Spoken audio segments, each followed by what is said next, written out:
All right, it is time now once again for the Dawn and Eli Take on the World podcast.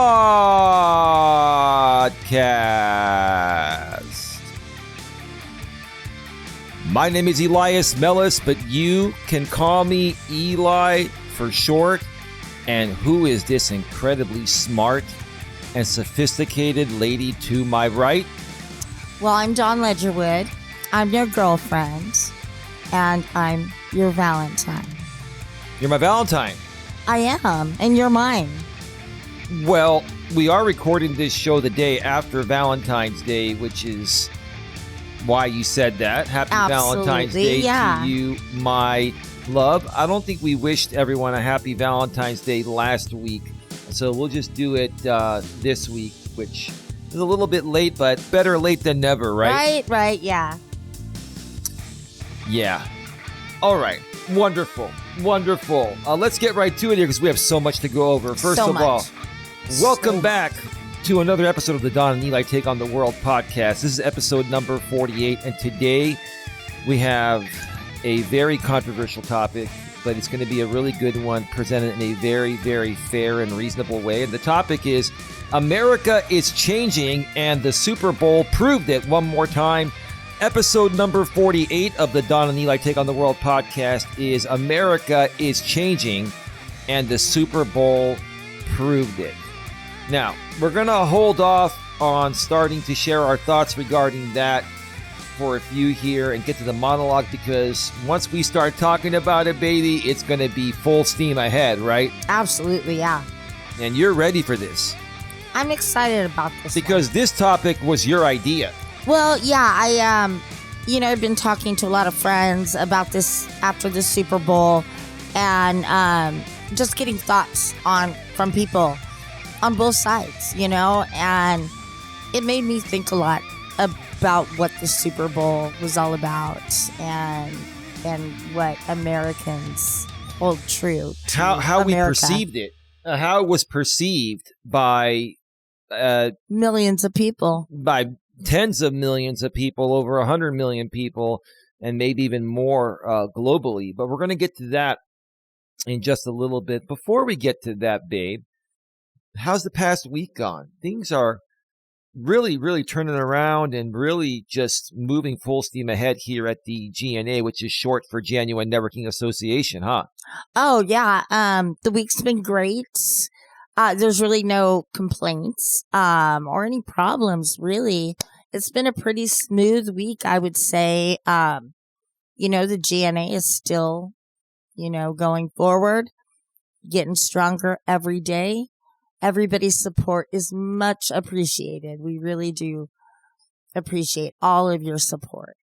We do, and we're also staying focused, huh, baby? Yes, yeah. It's a good way to keep us grounded. And we will just use Eli's favorite word, and it lets us be regulated and not dysregulated. Oh, yes. Last week we did that podcast, episode number 47, dysregulated versus regulated people online. And yeah, I kind of shook things up a little bit, but, hey, it is what it is. Sometimes that happens. Sometimes you will kind of get stuck on a phrase or something that you're really passionate about. You're really trying to get people to hear you. So I get that, Yeah. There's nothing wrong with that. Absolutely nothing wrong with that. You're right. No. And see, I think a lot of people misinterpret your passion as you being triggered or upset. And that's not the case at all. Just knowing you as a human being, you are a very passionate person. Yeah. About a lot of different things. About almost everything, babe. Well, yeah, but I'm just saying that there are different things in different categories that you feel this way. And so, it's just, it is what it is, Yeah, you're right. And people online will intentionally present someone's passion as being triggered as their content model. And we've just learned to accept it and understand that that is what it is. Well, and some people will misinterpret it, and that's just who they are. Right. And or they could be doing it intentionally as their content model, right? Well, yeah, but that's, for me, that also kind of stems from who they are as people. That is true. They're going to take more of a stand against somebody that is opposite of what they feel and believe in. Because what's the point of trolling somebody that you guys agree on everything? It's like, what's the point? That is true. That is true. So, yeah, I mean, that's basically it. But yeah, no, Eli doesn't get, I'm not going to say he never gets triggered because that's a lie. We all get triggered at times. But yeah, I don't get triggered like I used to back in the early days of YouTube. Yes. And so that's something I've noticed over the years. Right. Is that to tell the difference between his passion and being triggered. So, and I want to give you a lot of credit for keeping composure and not falling back into just tit for tat and name calling, I appreciate that. And same with you, babe. We both come a long way. We've learned how to deal with people online and what some people create as their content. And sometimes that includes some not so nice things being said about us intentionally. And that's how some people are, and you have to learn how to deal with it and let a lot of it go. And if, some of it crosses legal lines, you handle that in the appropriate venue. And so, and the appropriate venue when it crosses the line is not YouTube. It's another venue we call the court of law, but we're not going to get into that here today. So anything else, babe, before we get right to it? Because there's a lot to go over. And I don't think there's too much. Just, it's been a great week. Been low key for me as well. Just hanging out with the dogs, playing and relaxing. Just keeping my composure and just feelings of tranquility, solace. Feeling the peace. Feeling the serenity. All of that. The happiness, the joy, the regulation. The regulation. The regulation, yes. She rolled her eyes when I said regulation. I noticed it is true. Mm-hmm. So yeah, no, that's pretty much it. Wraps up the week. So I'm excited. Let's get into this. What's going to kind of be how we're going to do this? Are you going to ask me questions? Are you going to just read certain things? Well, we've got a total of 4 Reddit postings. We're going to go over the second part of the show. The first part of the show is going to be more of a freestyle. I do have some notes here that I took. But I want to ask you, before we get into these notes, have you noticed the change in America, and what role did the Super Bowl play in that, if so? Well, I've been seeing a shift in America for many years.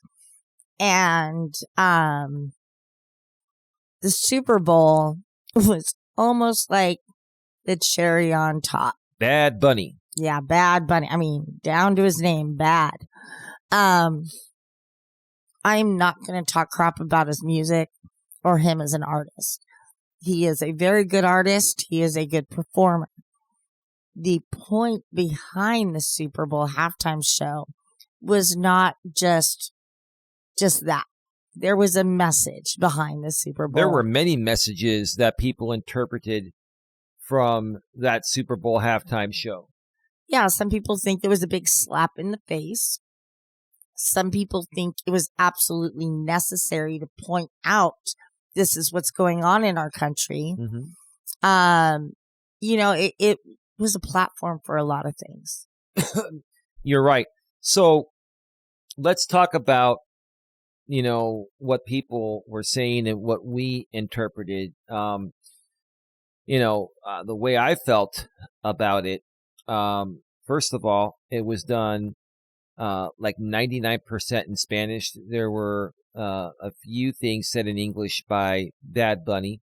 And then Lady Gaga sang in English. And then Ricky Martin came on and nobody could recognize him. Yeah, and you know what? Quite honestly, I don't know if he sang in English or Spanish. I don't know. Yeah, you know, it reminds me. You remember Chris Rock, right? Yeah. Okay, I don't know if many of the new age people nowadays know who Chris. Funny man.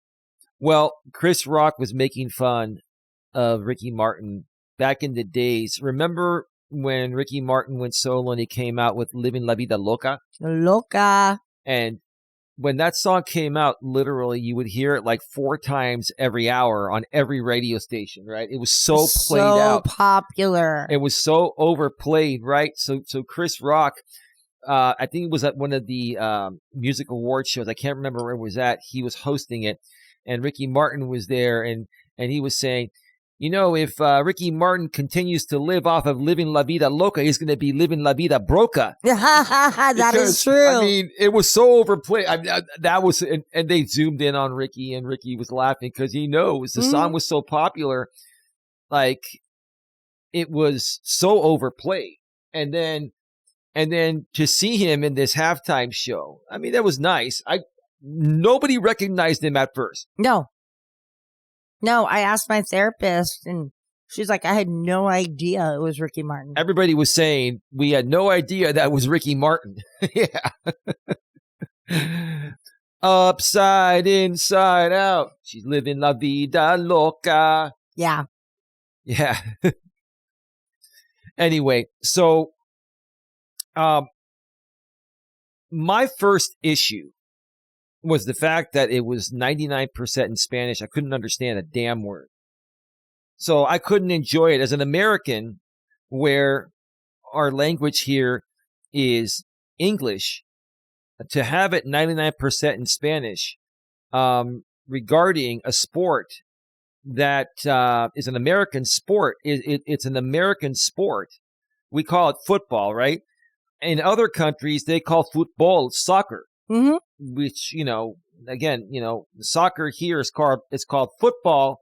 In other countries, football here is something different. Yeah. Right? Yeah. Sorry, Buster's like in a weird position. The Super Bowl is the biggest sporting event globally every year. Him and I kind of disagree as far as sports. I believe that baseball is the American tradition, not sport from America. It's the American pastime, but the Super Bowl is the largest single sporting event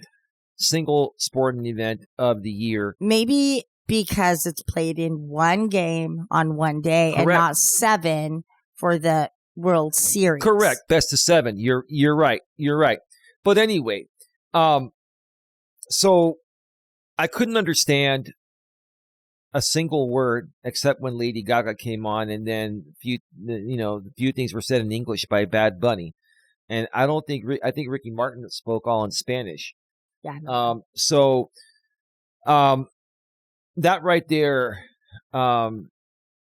really turned me off. It didn't turn me off because of the diversity aspect. I'm all for diversity, right? I'm all for diversity. I'm also for immigration as long as it's properly done, which that's not happening in our country. And I'm beginning to more so realize the effects of immigration and why our current administration with President Donald J. Trump, who I'm not a big fan of, but I'm starting to see, why Trump is really pushing immigration. He has the right idea, but the wrong execution. Exactly. What the Super Bowl showed me, because initially I thought, and still kind of think, and you can let me know what you think. Initially I thought this was a big FU regarding immigration, and the way Trump is handling it, sending ICE agents everywhere, all over the country, and innocent protesters dying because ICE agents, are shooting them, and because they're thinking it's a threat when it really isn't. I mean, that's just my opinion, right? Do I think part of it had to do with that? maybe a little bit. The main reason, though, what I read and what I also figured out using common sense, the NFL is trying to expand to other countries. Why? The almighty dollar. Yeah. So when you try to expand to other countries, you do something that's diversified. But at what expense? You're gonna upset a lot of people that, there are some people that watch the Super Bowl just for the halftime show. Yeah. Right? And the commercials. Those two things are going to bring in the people who actually don't really like football, or don't appreciate it, or it's not their teams or whatever. Right. So it's going to bring more viewers in, and that's what they look for. They look for that entertainment in between the game. Mm-hmm. And then they look for these outrageous commercials that's going to make them laugh, or it's going to be like something they're going to remember forever. Right. And I don't feel we got either one of them this year. The commercials did not blow me away. And I mean, maybe the fact that they had all these crazy, A-list actors in some of them, but that is typical for the Super Bowl, you know? Right. But also, baby, you have to understand. What they're targeting now is a new generation. We're Gen X. They're targeting millennials. They're targeting more so Gen Zers and the Alpha generation and soon the Beta generation. And so we are seeing a major shift. We'll get more into that, but go ahead. Yeah, no, I mean, we are seeing a shift. And, I think this actually honestly opened up the eyes of a lot of Americans who maybe were on the left, not quite, all the way over there, but kind of in the middle, like Eli and myself. It really did open up our eyes to that side and what they're really intending to do. And like Eli said, well, let's stop right there. You're talking about the MAGAs, the Trump supporters. Yes. Well, you didn't say that. I want to clarify. I was getting to that. What's that? I was getting to all of that. Oh, okay. Go ahead. Okay, where was I? You were talking about, it hit you. It hit me. Yeah. Yeah, it hit me because I had my own feelings about how MAGA was, quote unquote, like trying to take over the country, make it great again, all of that stuff. But now I see that there is a purpose to what they want to do. Mm-hmm. But like Eli said, their approach is so wrong. It is just, there could be peaceful protests. And I don't care if you line the streets with ICE agents. Mm-hmm. As long as they're peaceful, there should be no problem. What you're saying is, it's the right idea, but the wrong execution. Yeah. And here's the thing. Let's stop right there for a second so we clarify it for the audience, and then we'll get right back to you. So Don and I are slight left liberals, okay? We're more so down the middle. We like some things from the left and the right, and we also don't like some things from the left and the right. We are about what makes sense for the best overall aspect and interest of everyone. We care about people in general. And that's what a good president should do. Now, we still don't agree with a lot of the things that, on how Trump is handling a lot of things. First of all, healthcare, that's still unresolved with the Affordable Care Act and all that. And that should be top priority. But he's more so focused on immigration. And look, immigration is a problem. It absolutely is a problem. And this halftime show showed a lot of clarity to me to understand, okay, I may not be the biggest fan of Trump. And that's putting it very politely. It really is. But when it comes to immigration, he has the right idea. He's just executing it the wrong way, and innocent people are dying. And now you're having these protests. And then now people like Don Lemon are getting arrested for reporting the news at these protests. And you see all this stuff, and it's basically stirring up the pot. And what happens? Don Lemon is released on his own recognizance. he goes back and streams live and starts making money. And then all the other people, they start making money off this, including Trump, through Truth Social and other social media outlets. This has become more of a social media game. We're going to get into that in just a little bit. But yeah, so it's like we have an immigration problem. And I think it's been the biggest, I think it's one of the biggest things that's affecting the MAGAs. I think the MAGAs are upset that people are coming in and, they're taking jobs that once were higher paying jobs. For example, the produce fields before, the Hispanic population started coming in from Mexico, was paying a lot more than it is today. Now, well, I hate to say this, but a lot of people, were like, well, tell me what white person is going to squat in a field and pick strawberries for minimum wage.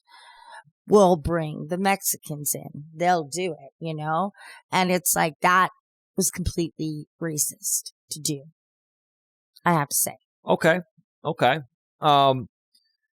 Yeah, I understand where you're coming from. And let me just clarify it from a livable wage standpoint. Before the immigrants came in and started working the produce fields for far less, okay, we were doing it. The Americans, the traditional Americans, which now, are primarily what the MAGAs typically represent, they were doing it. And even though back in those days, the minimum wage was lower, they were making more than that for the time. During that time, they were making a lot more than the minimum wage was. Now, today, in those produce fields, there are day laborers. Some of them are probably working under the table. And even if they are, working on a visa, then basically they're getting paid at minimum wage or maybe slightly above.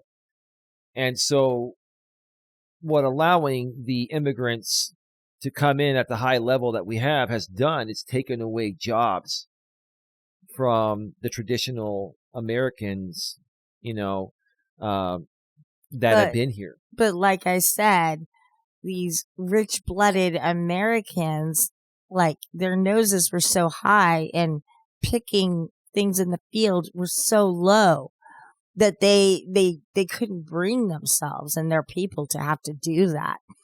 Our white people in this country have done everything to other ethnicities. We enslaved the black people. We have not been nice. No, I understand what you're saying. And I get what you're saying. But back in the days, when it was more about blue-collar work, the blue-collar work was done by the traditional WASP. Conservative.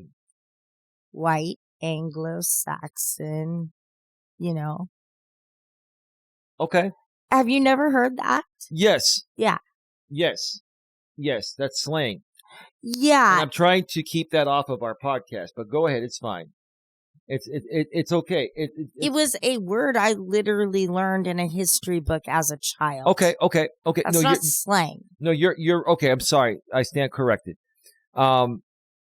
It's a very touchy subject. It really is.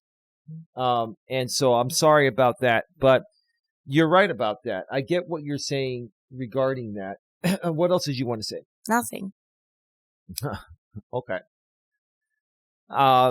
Sometimes these conversations, babe, they can get a little heated, they can get controversial, and it happens. Oh, I know that, but I'm just taking note at how many times I'm being interrupted because people are taking polls on how many times you're going to do it this podcast. Okay. Yeah. Last podcast was 93. I understand. But we don't need to talk about people on the internet taking polls on how we're going to react on our podcast. That's unnecessary. No, it's not necessary, and I don't want to give them that oxygen. But babe, this is what you're doing, and I need you to see that. Okay, we don't give them oxygen. Oh, I understand. But talking about this, even without mentioning names, this is what gives them oxygen. Okay. So what I'm saying is, let's just not talk about them at all. Let's just focus on our show and do what we got to do here, right?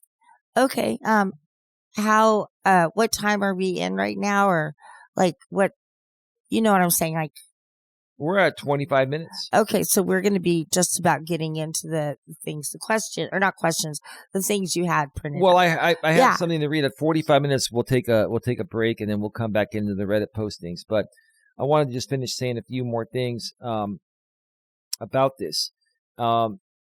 So, again, we're slightly on the left, but right is right and wrong is wrong.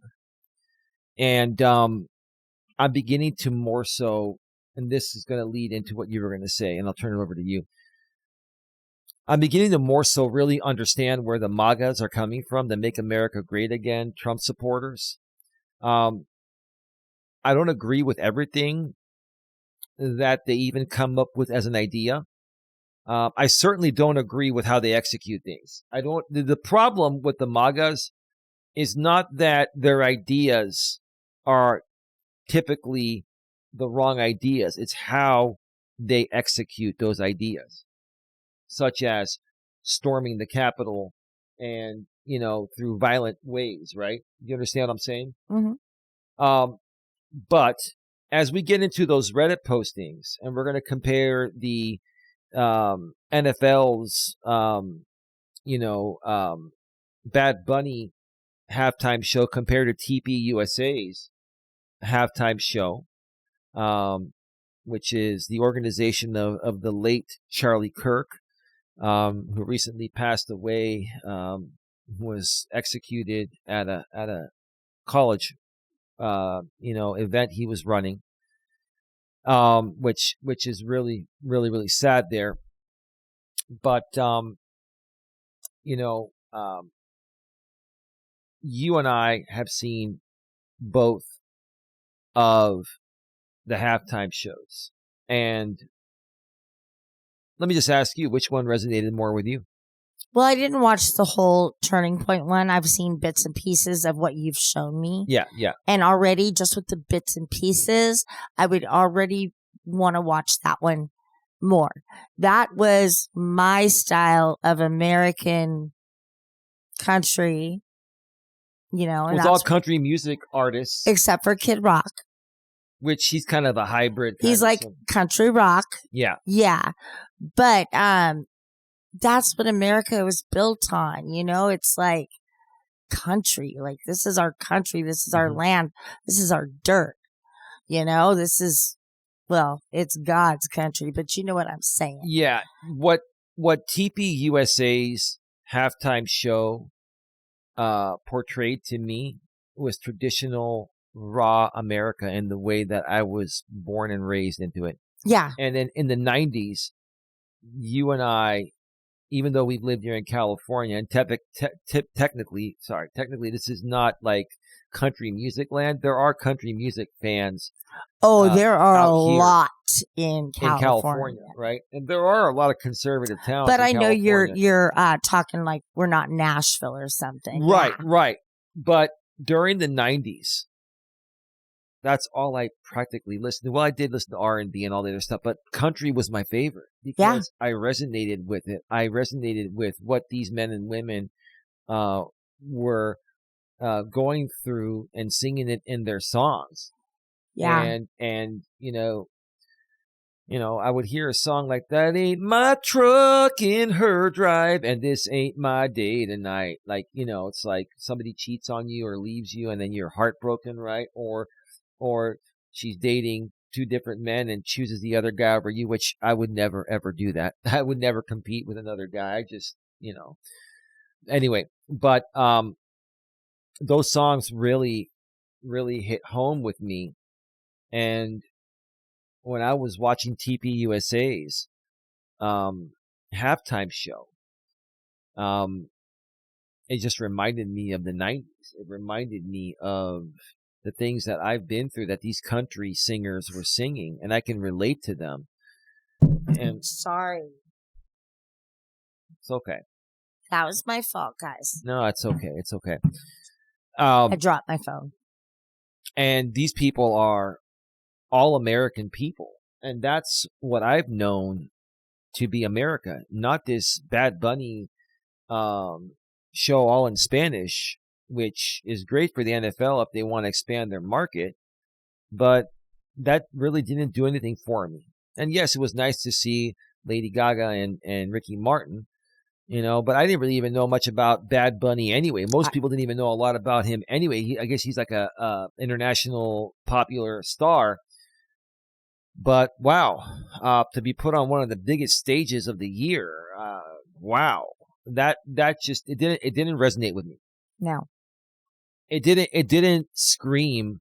This land is your land. This land is my land, right? No, it didn't. And from California to the New York Islands. Yes. Okay, go ahead. From the Redwood Forest to the Gulf Stream waters, right? Mm-hmm. This land was made for you and me, right?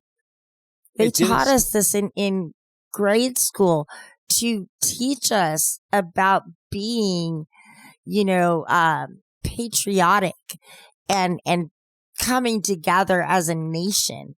They instilled this with the Pledge of Allegiance and all of those songs about America from very young ages. And I'm talking about like Eli and I in our generation mm-hmm. and our parents' generation.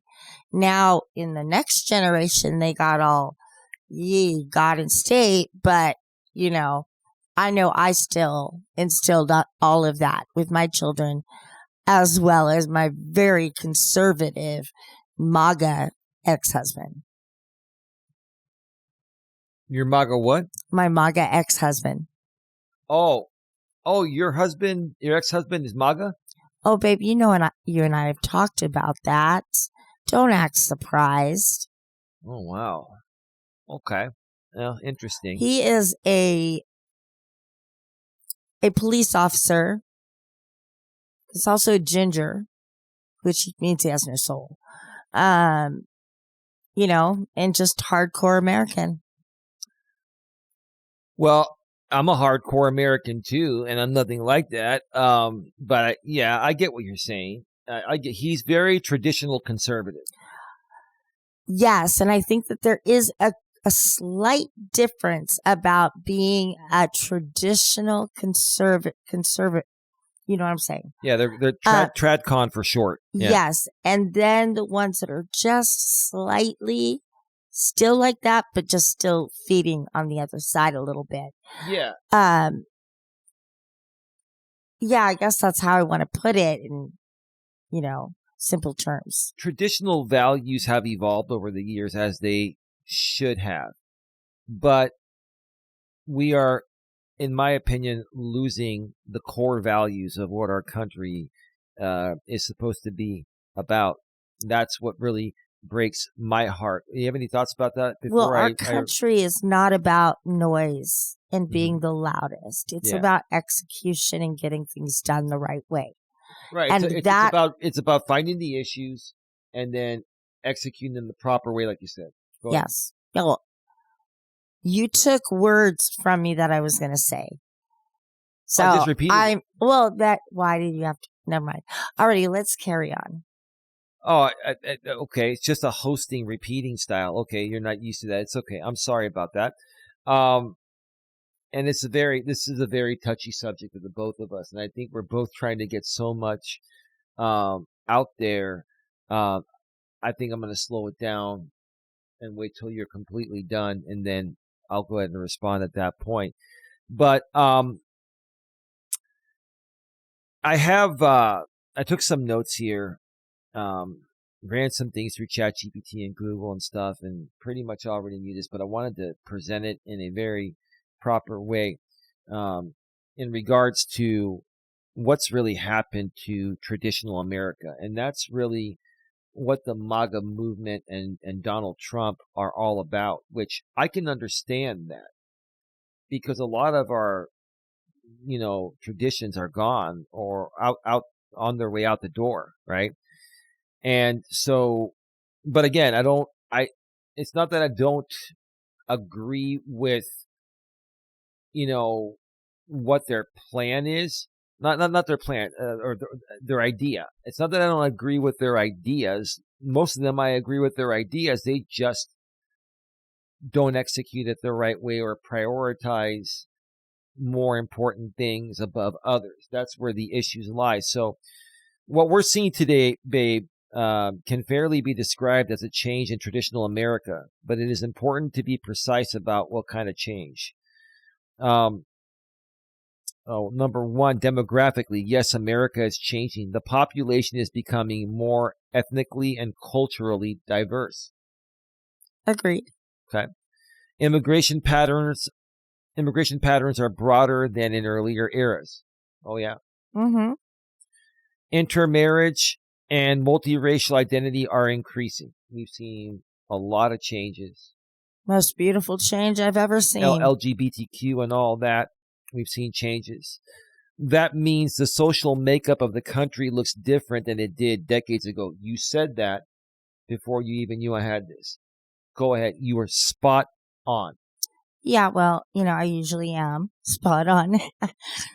But yeah, I mean, that's basically what I was saying in a nutshell, just worded differently. Yeah, no, you picked it up, and that's great. Number two, culturally, yes. Culturally, yes, visibility and influence are shifting. You're seeing more languages and cultural styles in mainstream media. Different music, food, and traditions gaining national attention. Oh my God. So what if we like, Thai food, or if we like Greek food, or what? Does that make us less American because we like a certain type of food? No. I mean, come on. Give me a break. This is just what's happening. No one's questioning anything. That's just ridiculous. Younger generations shaping culture differently. That is huge right there. I'm sure you have quite a bit to say about that. Go on. You have nothing to say about that? Not really. Yeah, the younger generations, starting with the millennials, there's been a change, and certainly the change has, been further through, Gen Z and the Alpha generation and the future Beta generation. They're gonna keep the change is gonna keep happening.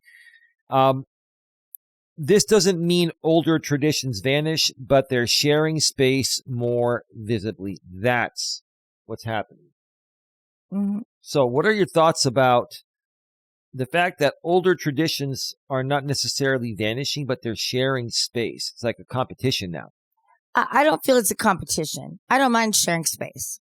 Okay. That's what our country's about, is coming together, diversity, and sharing each other's traditions and everything. Mm-hmm. So I don't care about that. I don't care if Jennifer Lopez gets up at the Grammys and sings in English and in Spanish. I don't care if Pitbull does. It's just, we've had performers, actresses, actors, singers, composers, everybody that sing or act in multi languages. That's not uncommon to us Americans. We already know that. But what I'm trying to say is that even though they are showing their Latino pride, they have given us enough respect to learn English. That's what I appreciate. That, you nailed it. Here is the thing. I honestly think that immigration laws should require someone to take English classes and pass an English class and to be able to speak English fluently.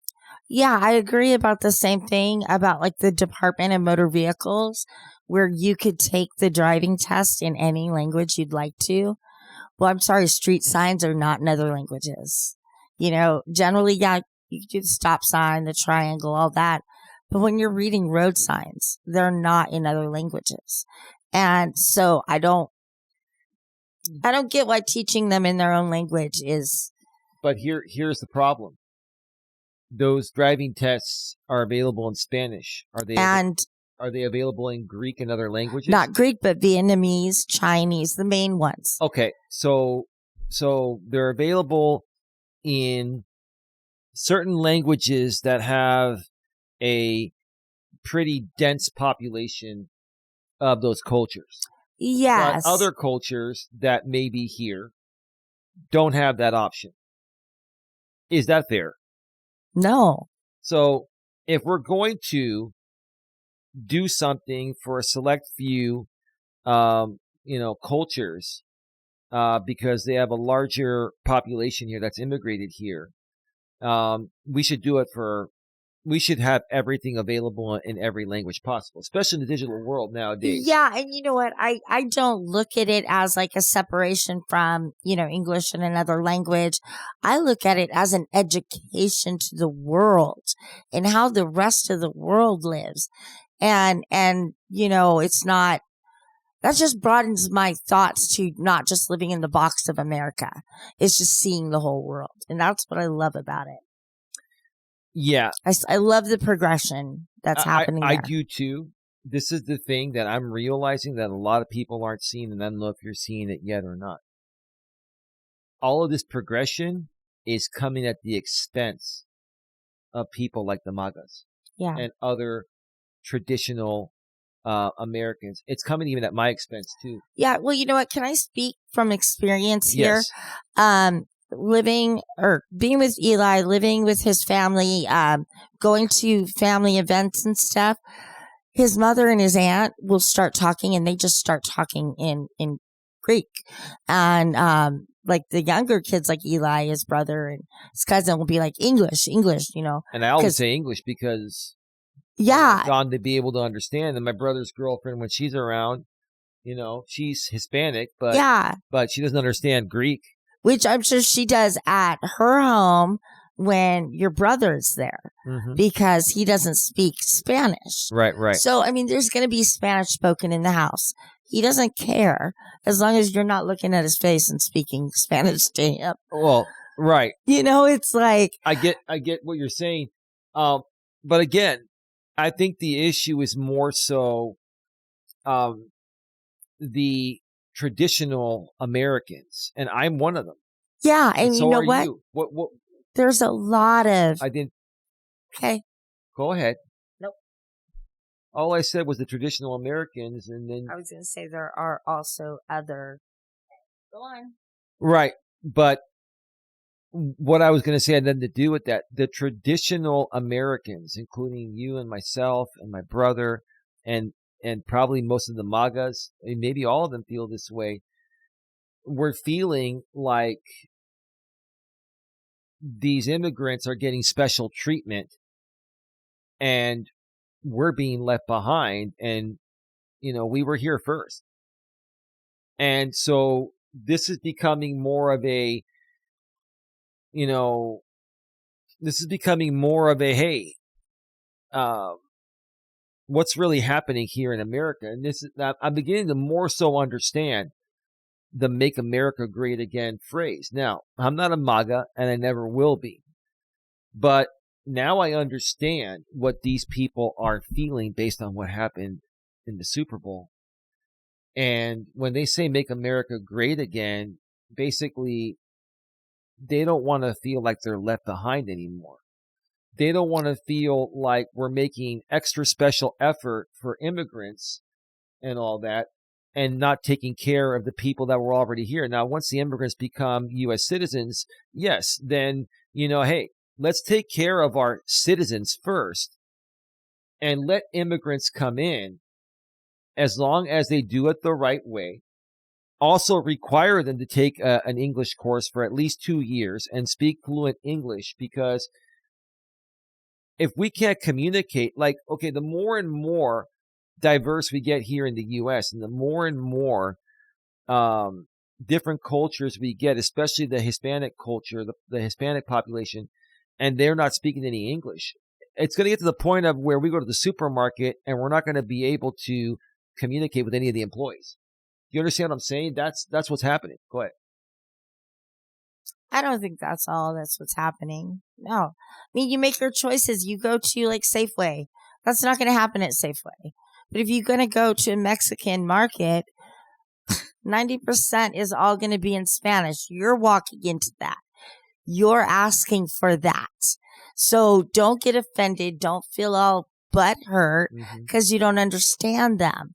You're walking into their space.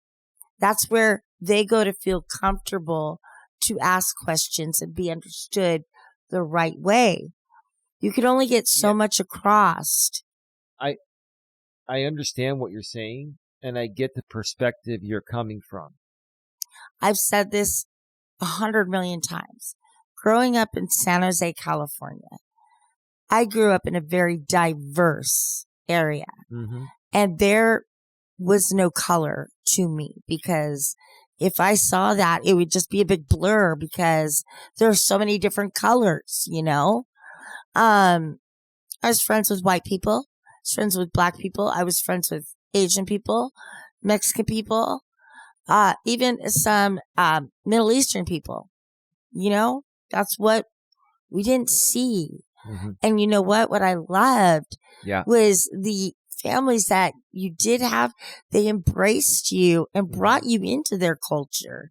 And you would go over to your friend's house and make tamales with grandma and mama. You know, you'd learn that. I've learned that through my Hispanic friends. And I appreciate those traditions. And I wouldn't want them to not be shared with the Americans. I totally understand that. And the perspective you're coming from is a very diverse and very fair and equal. You love people as people. And I respect that.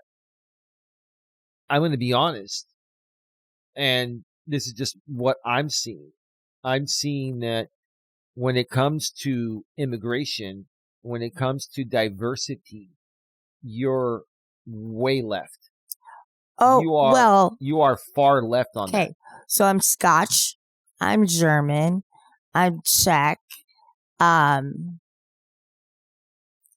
so that was on my mom's side, and then I'm also, I think, part Italian, and one other country in Europe. So what am I but a Heinz 57 mutt? Okay. Where are you going to send me back to? You know? Well, you were born here. I was You're born an American citizen. Yes, but that's what I'm trying to get across. Is there's not one person in this country that is 100% crystal clean white. No, I understand that. That is not the issue that I see happening. You have your own, you're going to see it your way. I'm not sitting there and saying to not be diverse. I'm very diverse myself. What I'm saying is I'm looking at this from a very reasonable standpoint and saying that I see how it affects the traditional Americans that feel they're being left behind, that feel that more money and more resources from the government are being put into immigration than helping our own people. That's a problem. And that's what I think they're saying. And see, I'm not trying to get upset. You're coming from everyone is equal. I love everyone. Doesn't matter where you come from. I'm the same way. This is not the point we're making. The point we're making is that, and I can understand why a lot of people had a problem with Biden, and I didn't. But now I'm realizing how decisions that were made in the past regarding immigration and just letting everyone come in has affected the people that are already here. Which also then, made it so drastic when Trump went into office after that he wanted to build a wall around the country like that because Biden had let so many people in that Trump just wanted to put walls around us so nobody could get in. Yeah. So I'm going to say this. And as much as I'm not a Trump fan at all. But the idea that he has regarding immigration is the right idea. He's right. The way he's executing it, you can't do it like that. He's trying to shotgun it. He's trying to just fix this in 1 or 2 years. He's wanted to fix this before the midterms, because then he can show his people that, oh, I got something done. That way we can still keep the House and the Senate, red, which is going to flip. It's going to flip blue after the November midterms.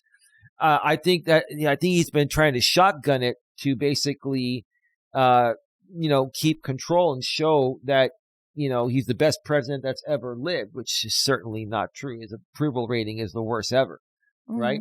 So it's the right idea. The worst execution ever. That's where I think people have a problem with Trump. And I think Chris Cuomo on News Nation has said it similarly, babe. It's not going about it the right way. He understands, hey, we should be removing the bad hombres, like Chris Cuomo says, right?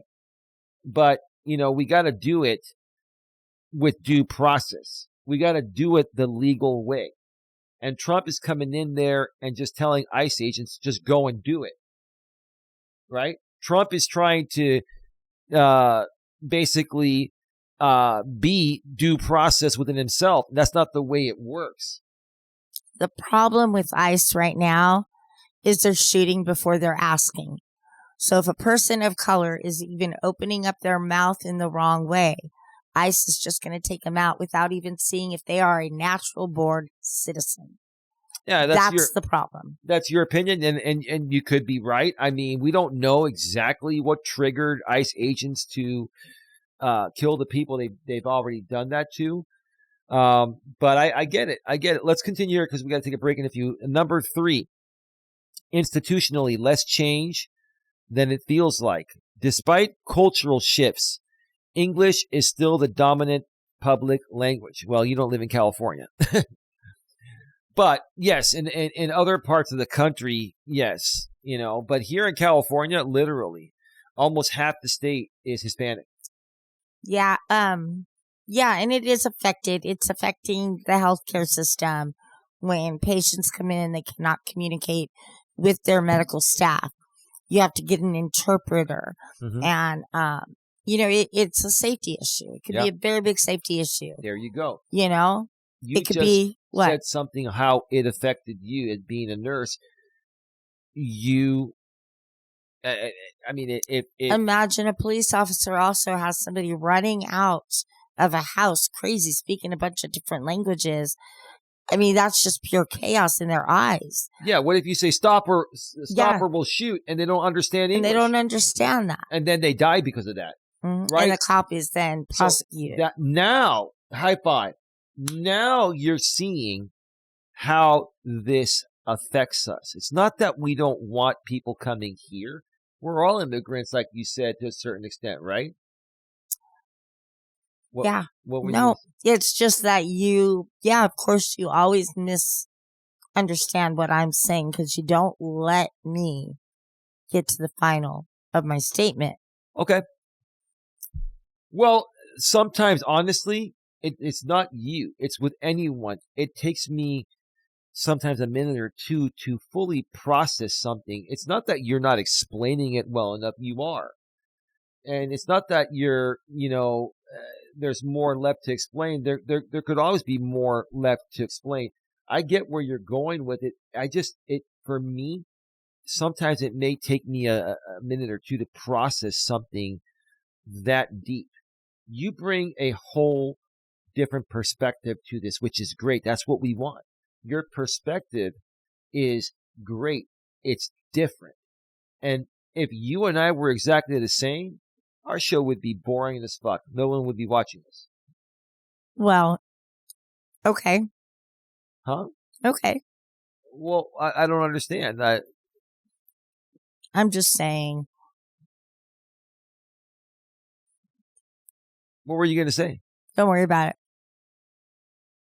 Were you going to say that we don't have a big audience watching us really anyway? Oh, no. That was not what I was going to say. That's true. We're still growing.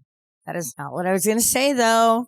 Okay, something. Stop putting words into my mouth. Oh, you cut yourself off before you said something you shouldn't say. Okay, let's continue. The Constitution and legal system remain the same. That is true. But Trump is trying to change all that, which that's the part I don't like about Trump.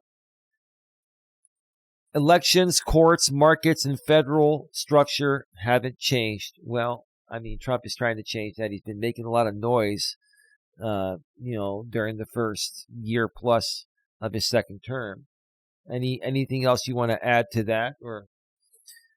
So the core framework of the country is stable, even while culture evolves. What are your thoughts about that? Say it again. The core framework of the country is stable, even while culture evolves. It all depends on who's running the country. Right now, we're not stable with the evolution. That's a great point.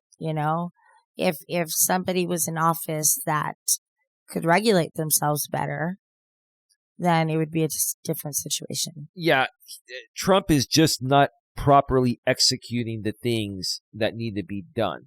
And he's not prioritizing the important things over other things. He's prioritizing things that are going to make him look good to keep the House and the Senate red. He's focused on the midterms. And that's not the way to be a good president, in my opinion. He's more so playing it for, media and social media optics, and also trying to prove to the people out there that come midterms, they should vote red, not blue. That's what's going on. And so, number 4, why it feels like a bigger shift now. Many people feel the change strongly because media and social platforms amplify cultural moments instantly. I mean, yeah. What more can you say? That statement says it all. So it speaks for itself. Yeah. Yeah. Globalization spreads trends faster than before. Mm-hmm. Yeah. Demographic change is more noticeable in some regions. Well, of course. I mean, people are usually they're drawn to a certain area. And I don't mean to sound like this place would not be a draw, but they're talking about Iowa, where it's cornfields and all of that stuff, you're not going to find them typically migrating there. You're going to migrate to a more diverse area. Okay. Political messaging frames change. Political messaging frames change as conflict. So basically, what we've been talking about. When people go online, they present everything into a conflict, whether it is or isn't, because that's what gets clicks, that's what gets them paid, and that's exactly what Cuomo has been saying. What are your thoughts about that? Oh yeah, no, I agree. Yeah, it's all for clicks. That's what it's all for. The mainstream media is all about to make a big, deal about something, to make people watch and stuff. And that's all that they're doing. They're just making it a bigger deal, making it so everybody is at odds or outraged or whatever. So, I mean, it all speaks for itself. That's exactly what's happening. So the speed and visibility make the shift feel larger than in past eras because of social media. It reaches it reaches a further, depth of a market. Yeah, because quicker too, right? Oh, absolutely. You saw how big TikTok blew up. Oh yeah, how fast, and that's international. But I'm talking about once these platforms are in place, when people put their message out there, it spreads instantly. Because they're not doing it on one platform. They're doing it on all platforms. Right. But the thing is, almost everyone has access to these platforms globally. People are able to spread their message now because of social media, where in the past we were stuck with ABC, CBS, NBC, and Fox, and we couldn't reply. There was, before the internet came out and all that, we really had no say. You write letters, but they'll just be, filed in the trash. And now we have our phones where we never disconnect. And so that's a huge part of it there. Anything else you want to add to that, babe? No. Bottom line, a fair, accurate statement would be, yes, traditional American culture is evolving as the country becomes more diverse and globally connected, even though its core institutions remain largely the same. That captures reality without exaggerating or dismissing the change. Well, yeah, I mean, that's what's happening. And I've known, and you've known, that we've been evolving and becoming more and more diverse. But I honestly think that a lot of our core values here in America have gone down the toilet. Yeah, I agree. And the internet, social media has probably 90+% to do with that. Mm-hmm. I've never, ever, ever seen a period in time since I've been around that has changed things as rapidly as social media. Now, everyone has a microphone like we do, and cameras, and they're on our phones, and we can go live anywhere we're at. We can go live from the road. We can do so much, right? There's so much more noise out there now, and we have to learn to filter through all that noise. And so, yeah, it's crazy. Anything else you want to add to that, babe? No. All right, we are at 1 hour and 1 minute. You want to take your first break? Yeah, we're over time. Okay, hold on a second here. All right. So Dawn's going to step away and take her first break. And while she does that, I'm going to remind you folks that if you are listening to us on the audio-only podcast networks such as Apple, Spotify, Amazon Music, my lady's favorite iHeartRadio, Amazon's Audible, YouTube's Music, or one of the many other not as well-known or not as popular audio-only podcast networks that host our podcast, if you go into the description section of anywhere where you're listening to this audio only, about halfway down, you will see the link to the video version of our podcast. It's basically the same exact video or the same exact audio with video. We actually rip the audio from the video recording. When you go over there, that'll redirect you to our main channel on YouTube, GNA, Genuine Personal Development. GNA is short for Genuine Networking Association. Please subscribe while you're there. Bang the bell and select the notifications so you don't miss anything. And then once you're there, you can go in that description section a couple lines down, and you'll see the link to our live streaming channel, our secondary live streaming channel, GNA2, Genuine Live Personal Development, where we go live on that channel, if not every day, almost every day. I do Walking with Purpose streams, in-studio streams, sometimes Driving with Purpose streams, sometimes on the couch with Don and Eli streams. Sometimes Don joins me. Sometimes they're just myself. Sometimes we may have some guests on. If you want to get more and more involved with what we do here at the GNA, GNA2 is a place that we are typically at almost every day, if not every day. The main channel, like I mentioned, is for our pre-recorded content. Yeah, we may do some lives there occasionally. But pretty much at this point right now, it's the pre-recorded channel for our podcasts and occasional YouTube shorts and occasional pre-recorded videos. So, and Dawn is coming back into the studio here. How was your break? It's fine. Okay. Let me know when you're ready to turn the camera back on. 1 second.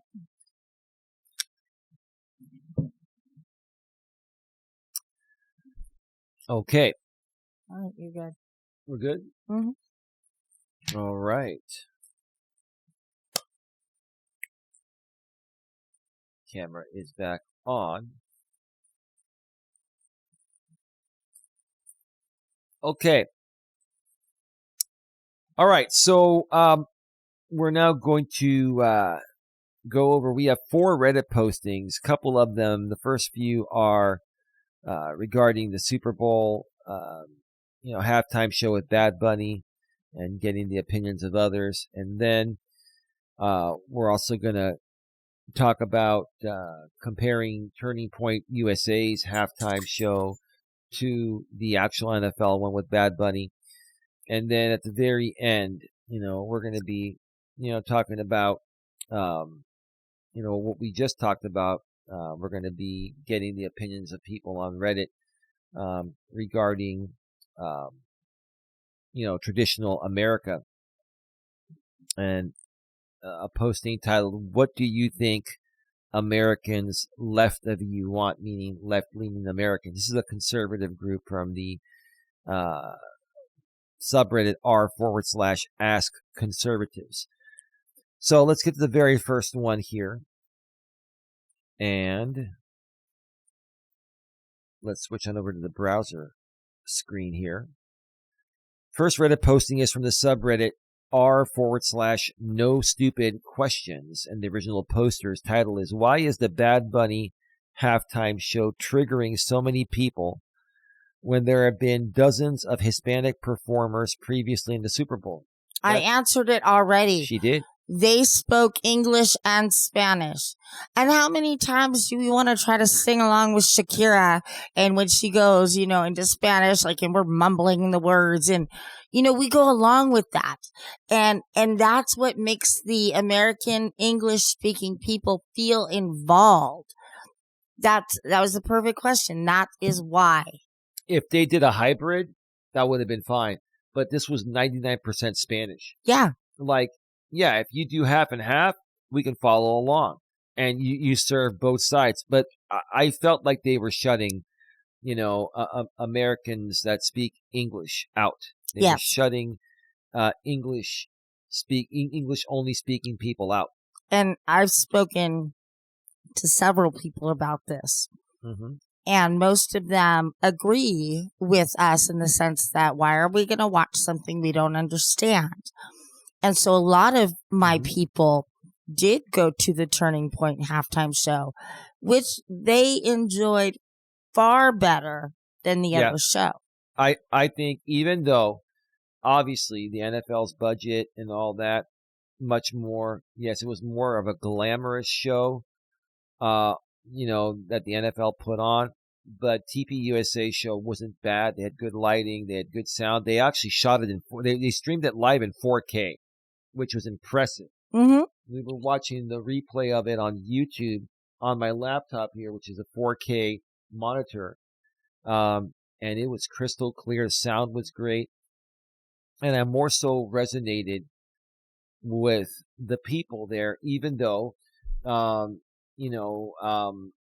those are more of the MAGA people. I more so, that was more American to me than that halftime show was, that the NFL did. Yeah, absolutely. It was much more American, and that's the thing. All right, let's. I don't see that. I don't remember seeing one American flag during the halftime show.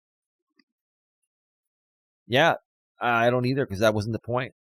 It wasn't about America. It was about marketing the NFL to other countries, and maybe a little bit of an FU to the president regarding his immigration policies and the way he's approaching immigration. I don't know. Yeah, I got in a discussion with my cousin who lives back east, and he loved the halftime show, the Bad Bunny.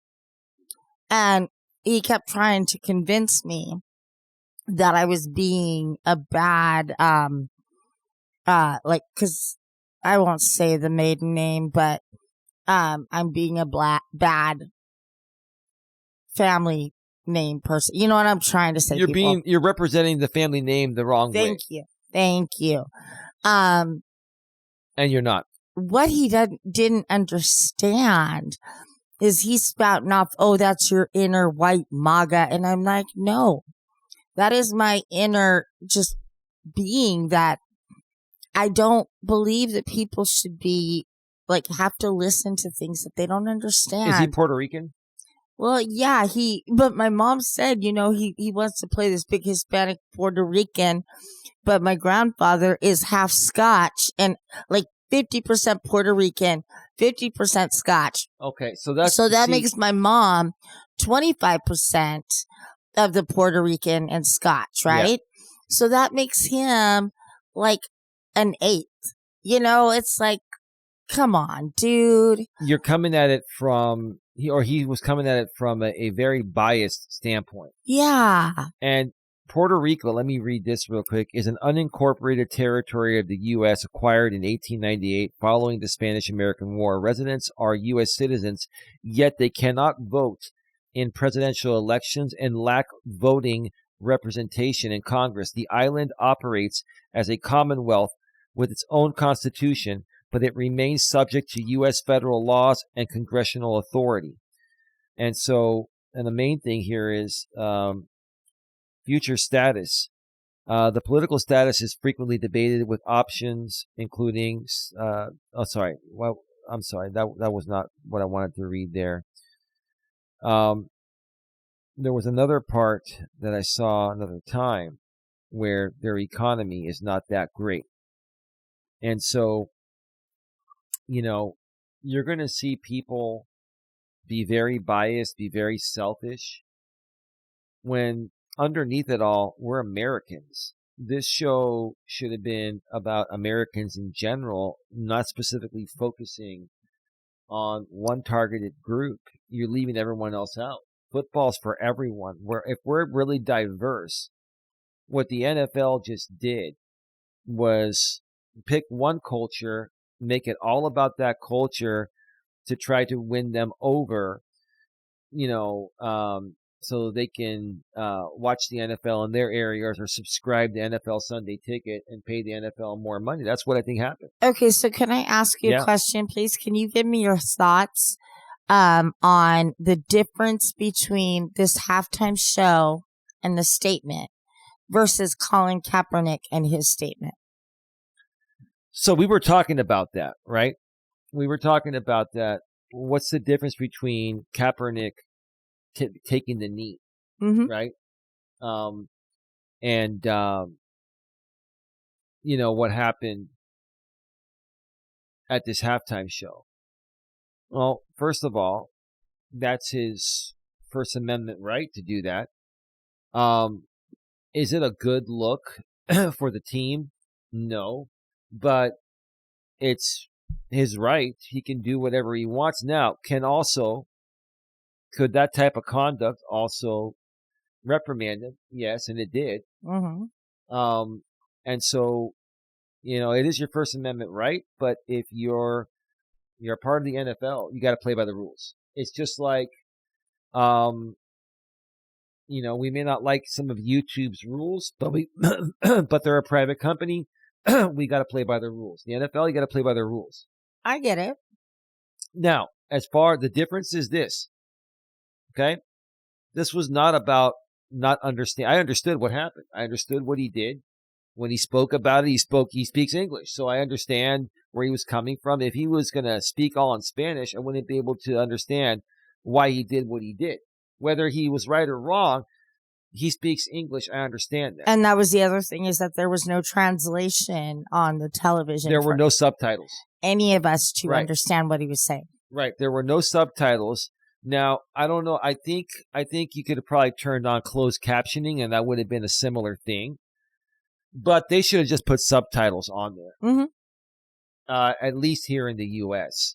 And they didn't do that. Well, let's just continue, because we've got a bunch of stuff to go through and only about maybe 35 to 40 minutes left here. So let's go back to the browser screen here. This is a genuine question. I don't get it. I know there have been tons, but I personally remember seeing Jennifer Lopez, Shakira, Bruno Mars, Enrique Iglesias, etc. over the years. No one cared. Now all of a sudden we have alternative halftime shows because people are too triggered to even watch a music performance. What's the difference with this one? It was all done in Spanish, and most of us didn't understand a word that was being said. That's the only problem. That's the only problem. All those performers you named before, you're right. We didn't have a problem because they also sang in English. Right. If they did a hybrid 50-50 Spanish-English, no problem. No one would have complained. But the thing is, it was 99+% Spanish. Yes. And it felt like it was catered to one culture, and it was like everyone else just deal with it. I felt it was like very much pushed down my throat. Right. And that's what it was. Right? Yeah. And now everyone's talking about it because of social media. And what's going to happen? The NFL is going to get what they want. They're going to make more money. See, this is the way it works nowadays. They do something on purpose. Yeah. And then people can't stop talking about it. And it's like we're free publicity for the NFL right now. Yeah. Yay. Yay. That's just the way it goes, right? Yeah. That's just the way it goes. All right. Bad Bunny primarily sings in Spanish. There's a lot of people who don't like the idea that many of the songs, if not all of them at the Super Bowl halftime show, will be in a language they can't understand. Well, that's pretty much it. I mean, I don't even think we have to go any further. I am generally uninterested in his music, because I don't speak Spanish, but I'm not bothered by it in any way, nor by him being the halftime performer. However, I am actually interested now purely because of the backlash. So great job there. Okay. Well, I think that happened with a lot of people. I don't think a lot of people knew about Bad Bunny because that wasn't their genre of music. They weren't turning on the radio or, whatever, and hearing it. So a lot of us didn't know who he was. And it didn't really give us time to really investigate and look into him before he was just thrown down our throat. Right, right. And look at it this way. Okay, let's go back to the browser screen here. As soon as this admin started making noise about the halftime show, all it did was bring more attention to it, and are actually going to make the halftime show even more popular. Isn't that exactly what we just said a second ago? Absolutely. So that's why I'm rolling my eyes. The NFL did something that they knew we were all going to talk about. And we're all free promotional billboards for the NFL now. Yes. All right. And this is exactly, I've heard this online too. The Streisand effect is something that this admin is really good at. They do it all the time. It's almost like they want Bad Bunny to make more money and get more popular. That's what happens with everything. I mean, look at all celebrities. When they do something bad, they get caught. Oh my God, everybody's looking them up. They become more popular. People want to watch their movies or, just know more about this person, That's what it does. Most watched halftime show in history with 135 million viewers. The NFL knew what it was doing, getting Bad Bunny to perform. Well, yeah, but where did those viewers come from? Primarily other countries. Yes, we have viewers here too, but there were a lot of viewers that were watching TPUSA. I'd probably say about maybe 40 or 50 million of them. And that's almost, I got to say, I'd say if I had to guess by this point right now with all the, let's just talk during the Super Bowl, I'd probably say maybe 1/3 of the viewers were at TPUSA. And that's a pretty staggering amount. At the very least, 25%. Everybody I talked to was at the TP one, except for my mom and dad, because they didn't know about it. That was the only reason why they didn't go there. They would have my parents are very much country people. They are where I learned country music and got my love for it. So they would have much rather preferred that show. Oh, absolutely. Absolutely. Okay. Let's, as well as my brother. Oh, yeah. Yeah. My brother was probably pissed off. Probably. We won't go there. We'll save that for another time. All right. So this next posting is from the subreddit r/Ask Conservatives. Do you believe that the 2026 Super Bowl halftime performer is part of a marketing propaganda machine? I would probably say yes. Of course. I mean, what else would it be? Huh. I don't think the NFL knew that it would get this freaking controversial, but I know that they knew something was going to happen. I hesitate to say PSYOP, which is psychological operation, but it sure seems close. No, it's absolutely that. One, many on the right never heard of the dude. I never heard of him. Neither have I. Two, introduced as halftime performer and instantly portrayed as hated by the right, even though many of us had never heard of him. Well, the right's going to portray him as that because they're trying to get you to watch their own show. Well, through social media outrage clicks. Go ahead. I mean, that's basically what it is all about. Yeah. It's so funny. Like, we say these things and it's like, he wants me to answer. And I'm like, it's blatant right now. Like, what more can I say? Well, I mean, babe, here's the thing. I know you know the answers. The thing is, we're doing commentary on other people's responses. So I know you already know it's going to be there. This is about you sharing. How do you feel about their response compared to yours? Well, yeah. And sometimes it's like, well, they just said it. They said my feeling. Right. And if they agree with you or I, then we're like, yeah, we agree with that. Yeah, no, absolutely.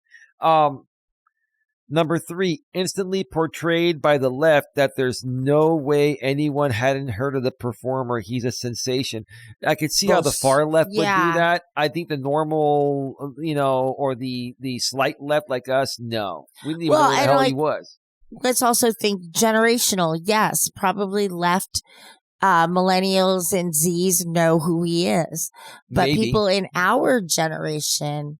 Well, yeah, baby, think about all TikTok, Instagram, all that stuff. He's going to be showing up on their feeds. So these kids or young adults are now, they know about him, but it's not coming up on our feeds because that's not an interest of ours. So yeah, I could sit there and talk to my mom and be like, who's this Bad Bunny guy? And neither of us know, but probably if I asked my nieces, they would know. Everyone now knows who Bad Bunny is. Right. God, man. Oh man, let's continue here. Number 4, hates ICE and tells everyone that they need to learn Spanish. I do think everybody should have a grasp on Spanish or another language. I took 2 years of it in high school. Oh, high school don't count. I know. Unless you go through all the way through college with it. Taking your prereqs in high school's nothing. They're just telling you like hello, goodbye. Oh, that's what a shirt. You learned the basics. Yeah, you know what a shirt's called. Pants, pantalon, and, madre, padre. That's what they freaking do in high school. No, you need to have more conversational Spanish lessons. And I think that it benefits people, because like I said, you're more prone to be able to help if you know the 2 different languages. And, you've got some of these old timers that are coming in or that have been here for years, and they speak very broken English. And so I do think it would be good if we do learn a little bit more. There's nothing wrong with that. Yeah, give me one. And I guess that's the left side of me. Huh? I said, I guess that's the left side. Yeah. Okay. What happened to Land of the Free? I don't know, baby. A lot of people are questioning that right now. Number 5, appears as the host, not just musical performer on SNL within days of the announcement on the network that is hosting the Super Bowl. This is kind of unheard of. Does anyone think this is a manufactured crisis? What do you think, babe? I think this absolutely was manufactured and it was all planned out very methodically for reactions. And I do think that anything that he did prior to the Super Bowl or after has been for publicity and money. He doesn't mind being in the spotlight, even if there's controversy. Yeah, so Bad Bunny appeared in SNL in October of 2025, hosting and performing in the season 51 premiere. So, I guess, the NFL had probably pre-planned this, with NBC. And you know how it all goes. It's all about publicity. It's all about money. It's basically ratings money. And all that. Yeah. Huh? The ratings. Well, what do ratings do? They make Generate more money. They sell more commercials. You're right. It's about ratings, but primarily it's about how much more dinero can I make. They want mucho dinero. You see, I've learned some Spanish. I know what mucho dinero is, and that's what the NFL wants. That's that basic high school Spanish. Yeah, you're right. Ay, Dios míos. Thank you for reminding me of that. So, not everything is a psyop. Well, you're right, but this one is. What is the difference in your mind between a marketing propaganda machine and normal marketing? The NFL cares about one thing: TV ratings, cultural attention. They think Bad Bunny will get them those, so he is doing the halftime show. Isn't some grand conspiracy. No one ever said it's a conspiracy. No. What we're saying is that we couldn't understand a damn word he was saying. The people that are here in America that only speak English. Well, and I feel that also about the players. Look at the field. How many different ethnicities are out there on the field? In baseball now, we have a lot of Asian people playing. Jung-Hoo Lee, one of our favorite Giants. I like Jung-Hoo Lee. Yeah, he doesn't speak English. He has a translator there when he's doing interviews. Do I like that? No. But I understand we recruited him from his country to come here. Yeah, but at least there's an interpreter there. There was no interpreter to interpret Bad Bunny. Yeah, I know. That's my point is we went in to his country and brought him here.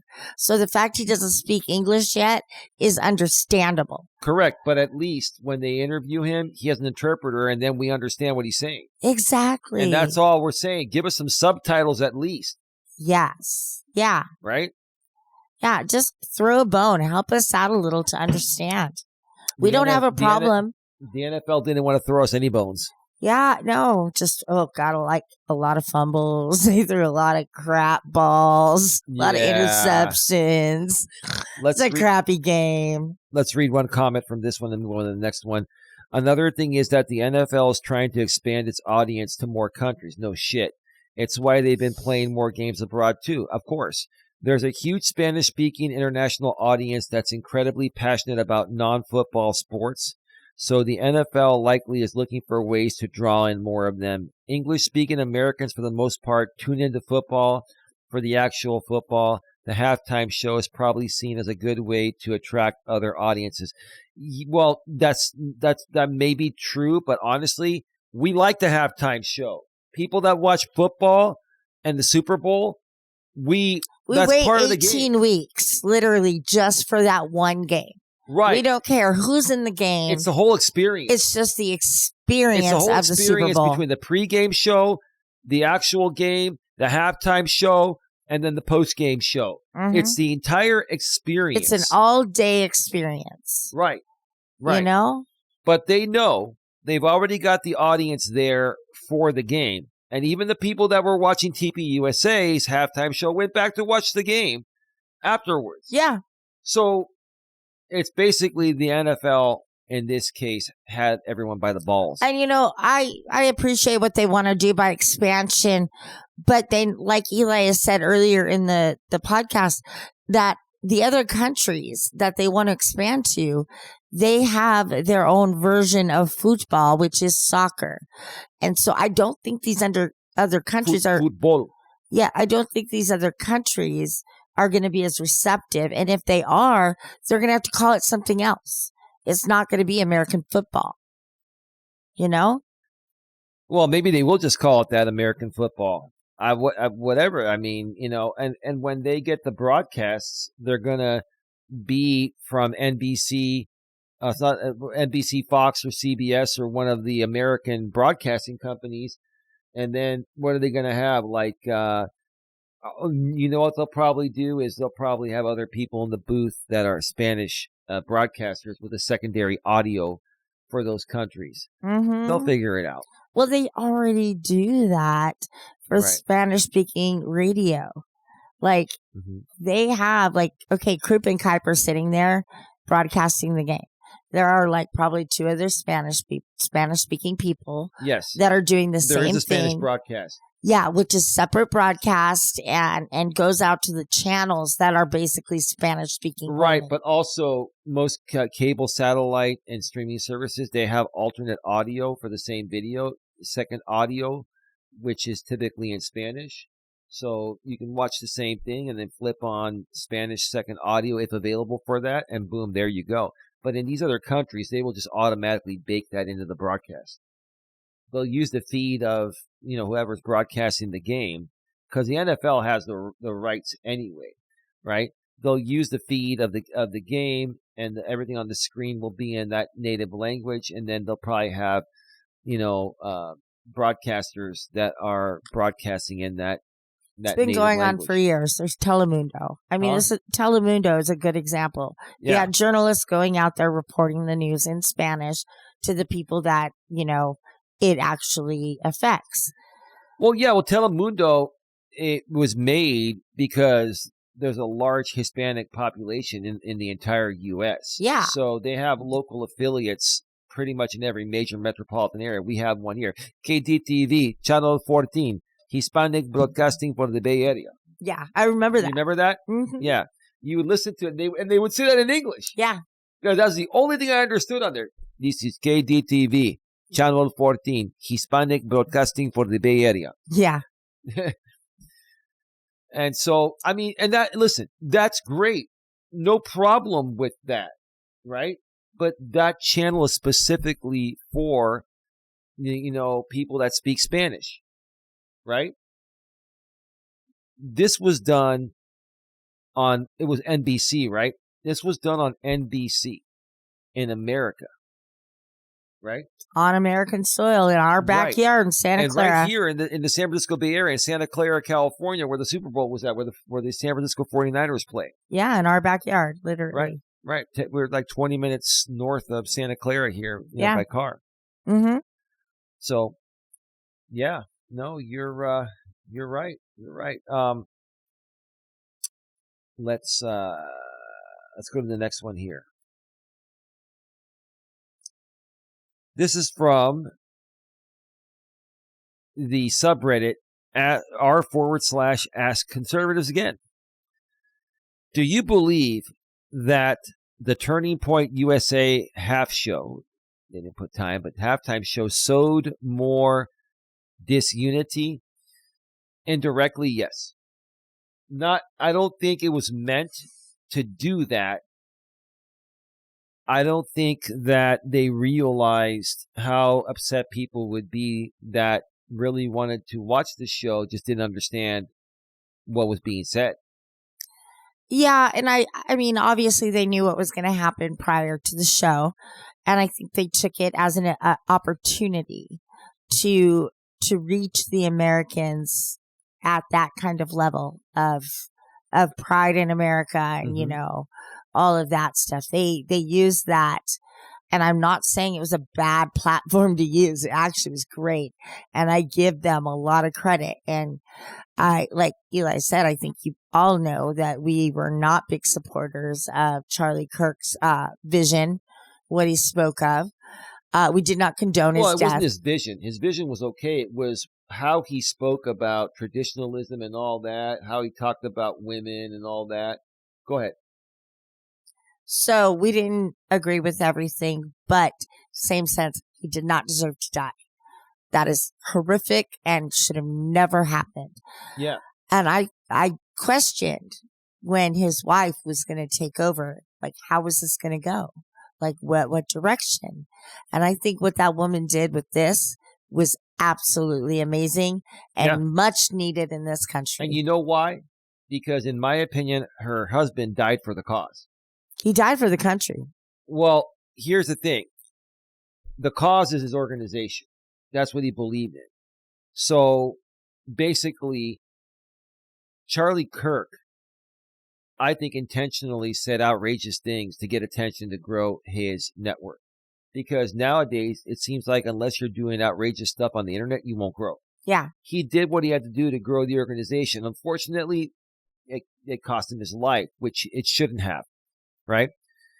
But now his wife has a pre-built network, and she's not the kind of person that's going to say all the stuff Charlie said.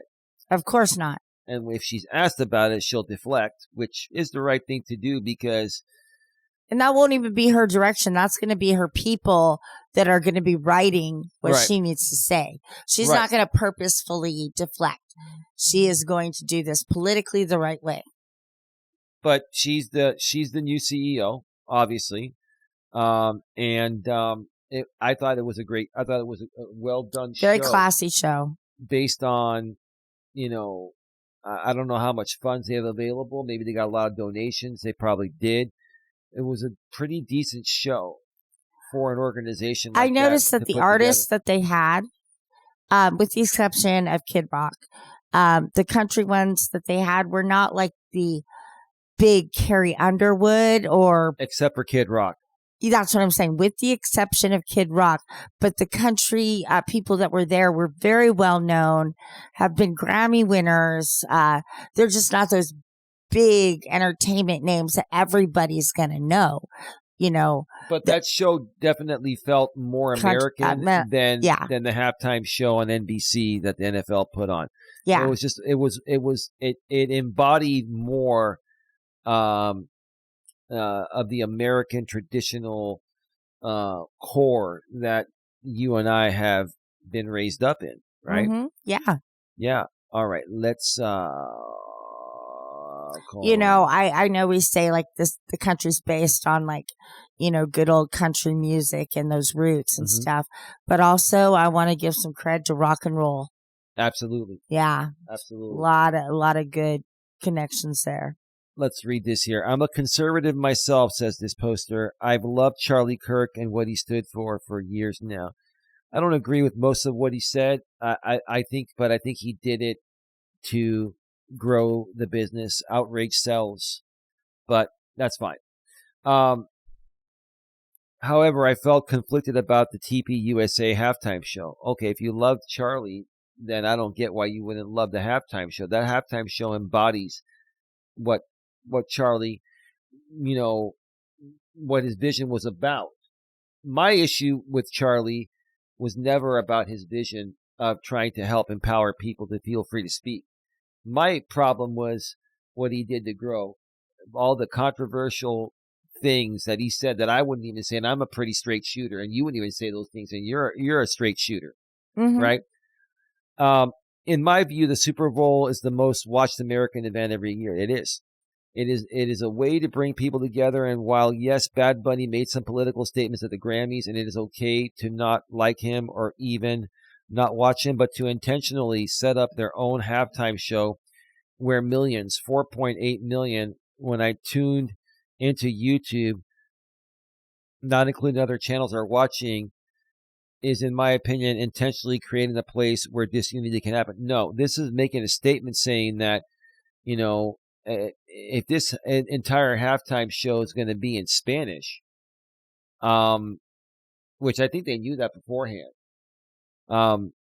then we're going to do our own thing where people can actually understand what we're saying. Yeah. Because football's an American sport, and we're going to give the English people something to watch while the Spanish people stay on NBC. Yeah. Right? I mean, I don't even know why this should be such a controversy. I mean, really, it's like, it should have never been done. Like we've said, you want to incorporate that into the halftime show? No problem. but you are supposed to be entertaining the American people. So you got to throw some people up there that the Americans respect and support. Instead of entertaining the American people, they market it to the Latinos and other countries. Get good old Willie Nelson up there. Mm-hmm. Get some of these classic Americans, weed smoking Americans. Absolutely. More opportunity to go. Oh, stupid liberal, you watch Bad Bunny and the left going, racist conservatives that want separate water fountains. That's terrible. Who is this person in? Well, no. He's just saying what people have been saying. He's not saying that. But people were responding in that way, babe. In my opinion, if you didn't want to watch it, just don't. Simple as that. When it was gone, you could just scroll on your phone, play another show or movie, or do whatever you want. That is true, but that's not how people work when they're watching them. People have Super Bowl parties where they invite 20 to 30 people over and they all gather around TV. This is not a local baseball game. This is not a local football game. This is the Super Bowl. Yeah, the bars, restaurants. This is the largest sporting event globally every year. People start tailgating the day before. Yeah, you're really devaluing this event, man. And this guy does not know. I mean, no disrespect. Hey, you're going to learn, okay? But yeah, they just didn't get it. No, but I found it effing laughable. Jesus Christ, who wants to watch Kid Rock? Hey, come on. It's all good. The guy's 55 years old. Give him some freaking credit. We grew up with Kid Rock, and yeah, he was a badass when we were younger, right? Mm-hmm. He was. Yeah, I mean, honestly, it feels like no one listens to or cares about him in the slightest until something MAGA adjacent drags him out to lip sync for 10 minutes every 6 or so months. LOL. You know what? Listen, I'm not a big MAGA fan either, but you're probably far left and you're being ridiculous. I mean, listen, as a non-MAGA supporter and being on the left like you, but you're more far left, I disagree with that. Like saying what, that Bad Bunny was lip syncing? No, this person said, yeah, I mean, honestly, it feels like no one listens to or cares about him in the slightest. I think they were talking about Kid Rock. Oh. Until something MAGA adjacent drags him out to lip sync for 10 minutes every 6 or so months. So they're saying that Kid Rock was lip syncing. Lip syncing. Fuck you. I'm sorry. Excuse me, but I disagree. Yeah. Who wants to watch Kid Rock? The same people who care what Kevin Sorbo and Dean Cain think. Conservatives will go out of their way to say that liberals are obsessed with celebrities and get all of their viewpoints and opinions from them, something I've never personally seen, but then tune into Fox News to see what Rob Schneider thinks about international affairs. Yeah, I mean, this is just dumb. It's just people saying dumb things for attention. That's all it boils down to. It's outrage. Yeah, but I don't think that people should discredit the fact that actors shouldn't have an opinion like that. You know, whether it's for click or whatever, it's an opinion that they could share. Yeah. The fact that they're an actor doesn't make them any different than any other one of us. Except for they make more money. Oh, that is true. Okay, let's go to the next one here. This is the final one. We're at 1 hour and 46 minutes.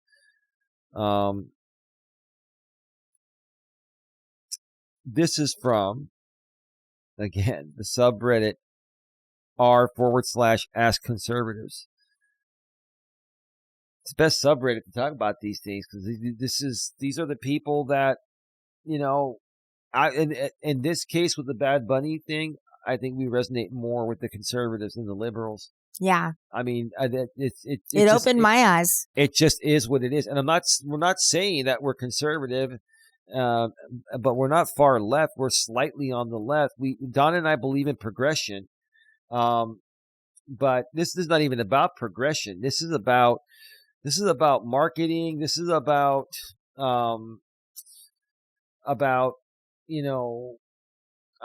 focusing on one culture and marketing to them and basically telling your own, the the Americans that speak English telling you F you. If you don't like it, tough luck. And these are people that have been loyal to the NFL for some of them for decades, like us, right? Mm-hmm. What do you think Americans left of you want? Left-leaning Americans. Admirable things that won't be accomplished in the means in which they want to accomplish it. Okay, that's all over the place.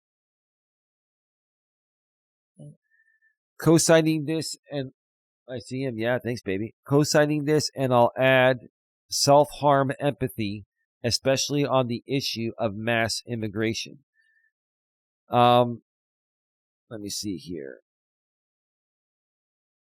Because they are often contradictory in nature, you cannot have, for example, power oriented towards labor, mass migration, and a welfare state. Mass migration disempowers labor, something old socialist parties actually understood because it makes the labor market more liquid. The more laborers you import, the lower the demand is for native workers. I was saying this earlier. Mm-hmm. And wages get suppressed. That's the problem right there. That's why the MAGAs are pissed. Because if they even want to go out and work in the cornfields, for example, they're going to be getting paid far lower than they would have if the migrants weren't there that are willing to accept far less. Yeah, that is the problem in like middle United States, where you've got a lot of farmers growing. Central Valley, baby. Well, I'm just trying to talk about less diverse areas of agriculture. Okay. So yes, you're going to have a lot of white farm owners who do handle their own farms and stuff with their family, and they are ran by white people. But that is in like Nebraska and Iowa and, those types of states. Here in our state of California, that's totally different. Like, we do have more minorities working in the fields. And I'm not proud to say that. It's the same thing back east, babe. Back east, not middle. No, middle maybe too. I mean, I'm sure there are probably some, There are companies like, I'm going to use one here, Driscoll's Strawberries. I'm sure companies like that are going to be hiring legit people of any ethnicity because they're a huge company, But then there might be independent farmers that will hire them. Well, I'm not just talking about the illegals that are working in the produce fields. There are people here on visas. Oh, I wasn't talking about illegals at all. Okay. I was talking about ones on visas. And the ones on visas. The ones that are allowed to work here. Yes. Okay. Well, here's what happens is, and my mother, and I, and my brother, and my dad too, sometimes we used to go to a place called Straw Hat Pizza. No longer exists here in Redwood City. The company's still around. They have one in your old town. Yeah, in Hollister. Hollister. But we used to know the manager and the assistant manager there. We used to go there all the time, had all these parties there and everything, right? There was a nice Hispanic guy working there. And he basically came here, got his visa, got citizenship, still has his citizenship in Mexico. His family was in Mexico. He was sending them money. He ended up saving up this was 30 years ago. He ended up saving up $50,000 and then just quit and then went to back to Mexico and lived like a king. Now, this is $50,000 30 years ago. Comparable to today, that's probably $125,000, $150,000. You take that money, you take $150,000 in Mexico, and that's going to get you a lot further than anywhere in the U.S., let alone here in the San Francisco Bay Area. Man, that's barely enough for, someone single to survive off of out here, But and we've got a large area being the San Francisco Bay Area and then Silicon Valley, right. Which is a huge area of mass expansion and money. Right, but that's why these day laborers or these these immigrants, these migrants on visas or get citizenship here, they work the produce fields, they work those jobs for far less money. because eventually they're going to go back probably to Mexico. Or they move their family here.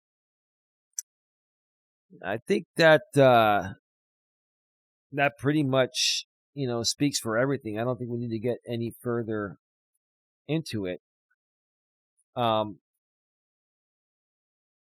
We are at 1 hour and 54 minutes. Let's just go to final thoughts, and we can start to wrap this up.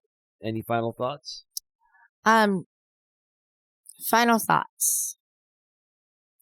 It's a very unfortunate time right now that in this country we have to fight like this for people's freedoms and the fact that they can promote who they are authentically. It's a shame that we have to use that as a weapon against each other and that we can't just embrace the beauty of everybody's ethnicity.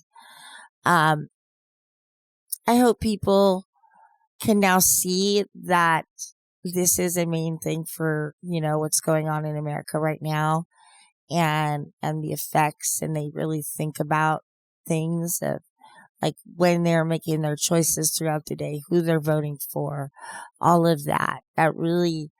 This situation really opened up eyes to where the direction we want our country to go in.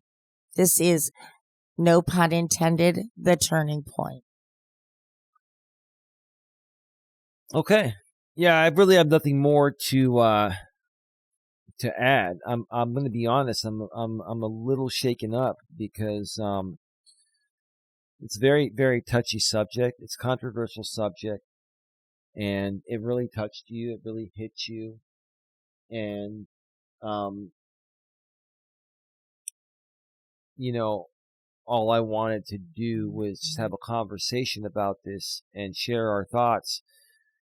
It kind of seems like you have a lot of deep passion for this topic. This is a topic that's very sensitive to you. Can you share with us what makes it so sensitive to you? I get it. It just is something that I don't believe in excluding anybody for no reason. Like I said, I grew up in an area of diversity and we didn't exclude anybody. And so what's happening in this world is puzzling and troubling to me. And I can't live in a quote unquote white world that I don't experience all this because like I said, I am not white.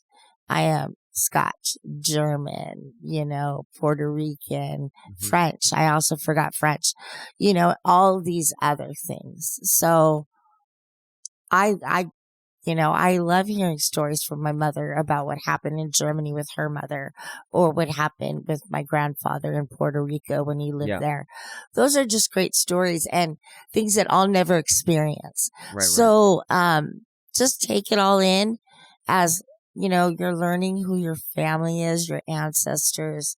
It's all important. It's, it's who you are. It's your lineage, your legacy.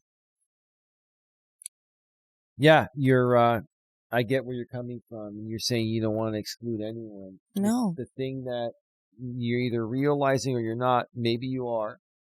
All I've been saying is that the people that are getting excluded are the people like the MAGAs, are the people that are the traditional Americans. The traditional Americans, like you were saying, the Anglo-Saxon and all that, we're the ones that are being excluded. And that's what I'm talking about today. Now, granted, I'm not a MAGA and I'm not on the right. I'm slightly on the left because I do believe in progression and I believe most MAGAs don't. But I can understand why they've reacted and overreacted. I don't condone what they've done, like what they did at the Capitol and other things that they've done, right? And the guy that shot and killed Charlie Kirk, I believe he was considered more liberal, or his family was more liberal. So look, I mean, but he was Caucasian. Yeah. And here's the thing. Maybe he was feeling the same way that, we have all this focus on diversity and, ethnic stuff. And that's all fine and good, no problem. But don't forget the, the core of your country before all this diversity came in. Don't forget the traditional Americans. And that's where I think a lot of people, even people like you're saying that you don't want anyone being left out. Do you realize that the white people are being left out? No comments. Yeah, that's that's a stretch for me, because what I feel is that the white people are excluding themselves. They are not trying.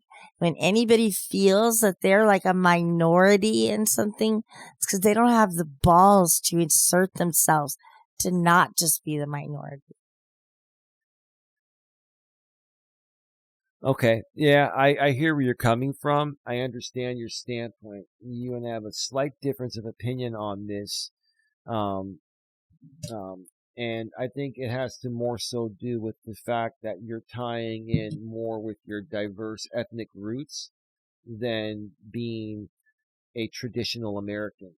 Well, you want to be a traditional American. This is on my mind because I'm watching it. What about the assassination of JFK?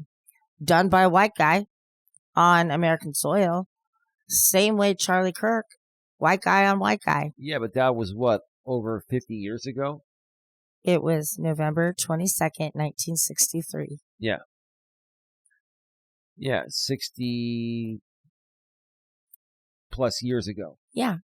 The world was a different place back then. It was not as diverse. Well, no, it was not as diverse, but my comparison is that it was just like the Charlie Kirk assassination. It was, but opposite. He was the Democrat, and then the killer was, probably not.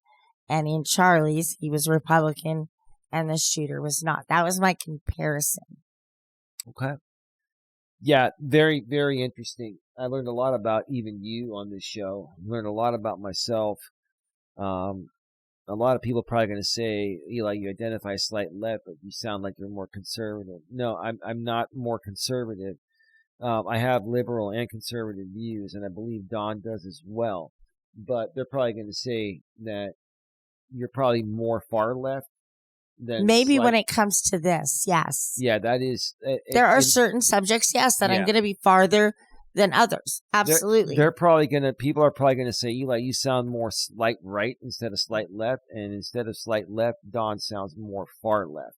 Now, I'm just based on this I'm not saying you are, because there are different topics, but when it comes to diversity and when it comes to, like immigration and all of that, I've really seen this hit you very hard. Look at me. Look at me. Yeah. And think of me back when I was a kid growing up in school. I was a brown girl in school.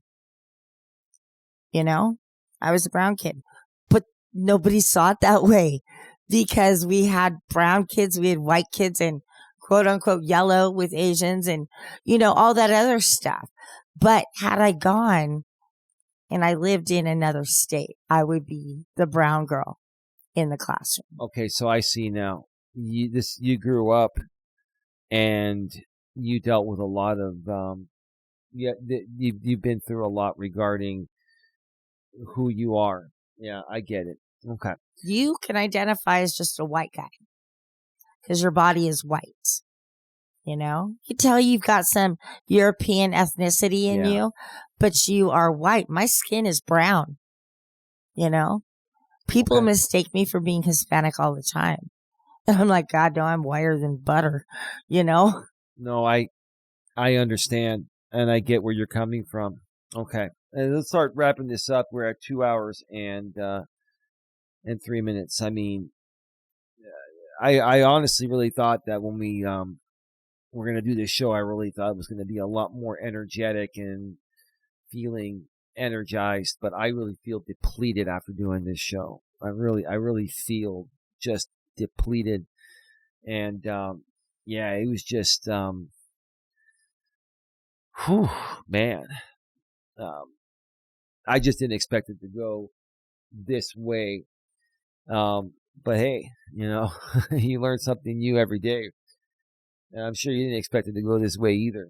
No, I kind of had a feeling because I knew how I felt and I know how you feel. So, I really honestly didn't think that it was going to affect you at this level. But I learned something new about you today, and that's great. I get it. I appreciate it. But all right. So it is time to start wrapping things up. All right.